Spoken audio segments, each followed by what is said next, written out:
महाभारत युद्ध का 15वां दिन समाप्त हो गया था। अर्जुन के तीखे बाणों से भीष्म पितामह सरसैया पर लेट चुके थे। कौरवों ने सर्वसम्मति से कर्ण को अपना अगला प्रधान सेनापति चुन लिया था। महाभारत का 16वां दिन शुरू होने से पहले कर्ण गंगा स्नान कर अपने पिता भगवान सूर्यदेव को जल दे रहे थे। तभी राजमाता कुंती एक वृद्ध महिला याचक बनकर दानवीर कर्ण के पास पहुंची।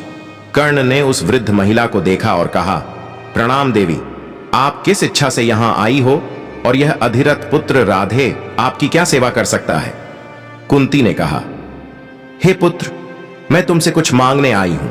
तब कर्ण ने कहा, मैं जानता हूं देवी, मेरे पास जो भी आता है कुछ मांगने ही आता है, परंतु मांगने से पहले क्या मैं आपका परिचय जान सकता हूं? क्योंकि जिस प्रकार आपने मुझसे मांगा है वह मांगने वालों की शैली नहीं है। देवी, अगर आपको मांगने में संकोच हो रहा है तो आप मत मांगिए, आप आदेश दीजिए। कुंती बोली, आदेश देने का अधिकार मुझे नहीं है। पुत्र, यह अधिकार तो सिर्फ तुम्हारी माता राधा को है। कर्ण ने आश्चर्य से पूछा, क्या आप मेरी माता को जानती हैं? हां पुत्र, इस संसार में ऐसा कौन है जो तुम्हारी माता को नहीं जानता? कुंती के ऐसे शब्द सुनकर कर्ण क्रोधित स्वर में बोला, संसार की बातें छोड़िए देवी, अपनी माता को तो स्वयं मैं भी नहीं जानता। मुझे जन्म देते ही मेरी माता ने मुझे त्याग दिया था और इस बह रही गंगा में बहा दिया था। कुंती ने कहा, हो सकता है तुम्हारी माता की कोई विवशता रही होगी। एक माता की विवशता तुम नहीं समझ सकते पुत्र, और मैं तुम्हारी माता की व्यवस्था को जानती हूं।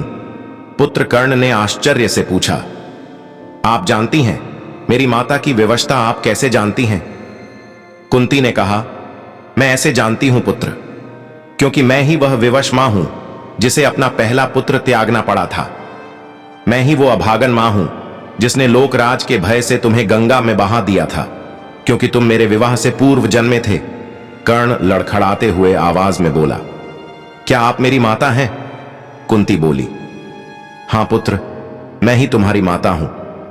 कर्ण क्रोध में भरकर बोला, तो फिर मुझे पुत्र ना कहिए। राजमाता कुंती, मुझे पुत्र ना कहिए। मैं राधा का पुत्र राधे हूं और आप राजमाता कुंती हैं। परंतु आश्चर्य की बात तो यह है कि इस सूत पुत्र कर्ण के पास आप कुछ मांगने आई हैं तो मांगिए। महारानी कुंती, मांगिए।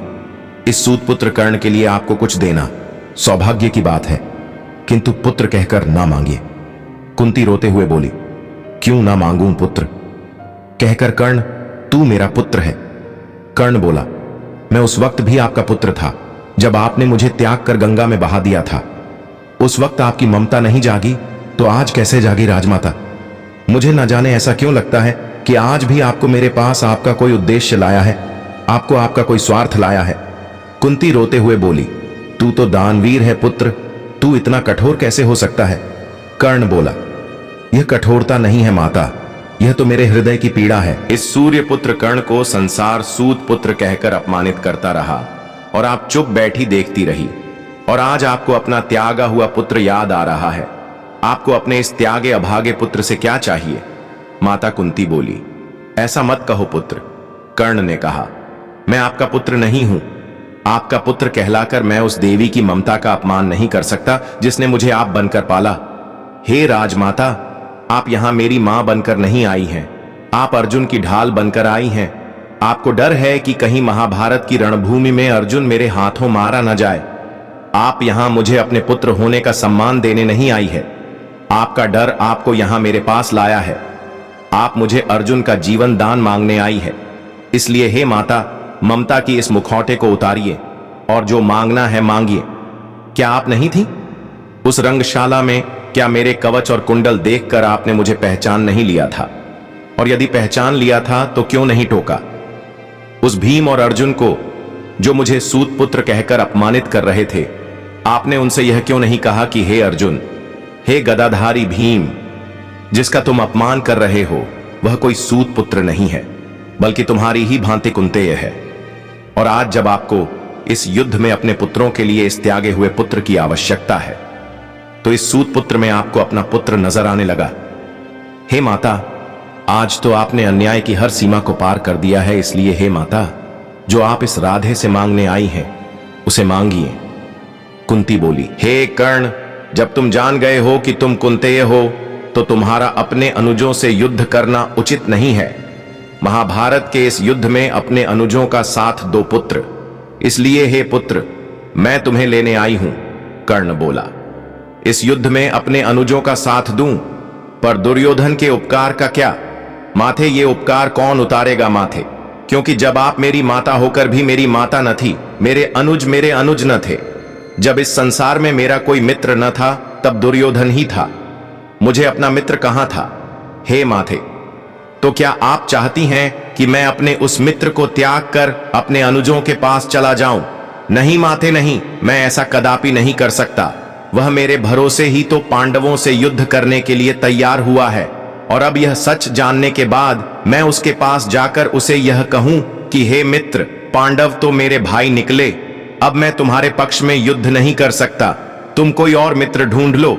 यह मुझसे नहीं होगा माथे, यह मुझसे नहीं होगा। देवराज इंद्र आकर मुझसे मेरा कवच और कुंडल ले गए।